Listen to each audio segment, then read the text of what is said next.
Well, I went to the hospital, St. Francis Hospital, up to 800, and the nurse came over and immediately shot me in the arm with an hypo. I said, "What's that for? I don't need that." That was the beginning of 72 days in the hospital with insulin shock treatment and electric shock treatment.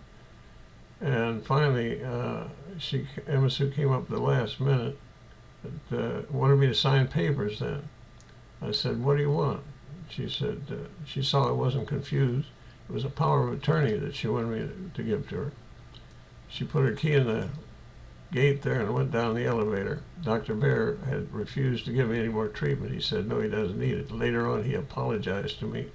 He said, I didn't know, Dick. He said, I just didn't know. I said, I don't blame you, Dr. Bear. I said, there wasn't anything I wouldn't do to hold my family together.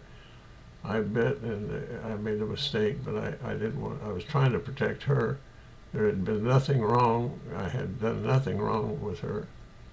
And so when I got out of the hospital, I went back home, and she was upset. She said, I'm going to move out with the children. I said, I don't want the children moved out.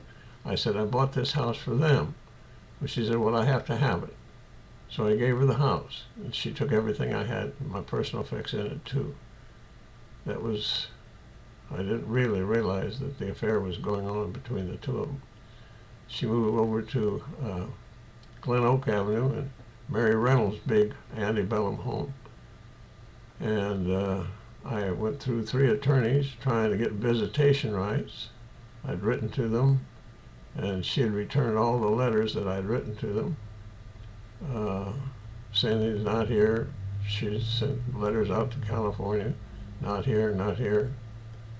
And anyway,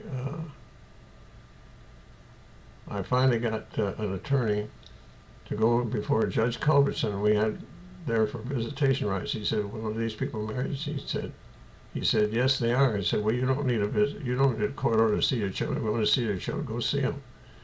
And so I went to see them up on Glen Oak Avenue. Front door, she wouldn't answer it. I went around the back door. It was unlocked. I walked in. Met her in the front room. She said, oh, for heaven's sakes, what are you doing here? I said, well, I didn't come to see you. You heard the judge.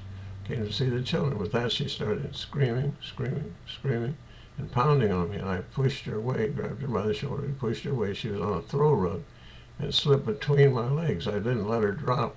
I eased her to the floor. And at that time, my youngest girl came, that was Jeannie, came into view. And she saw what was happening. And her mother said, run, hide, hide, hide. Frightened her to death.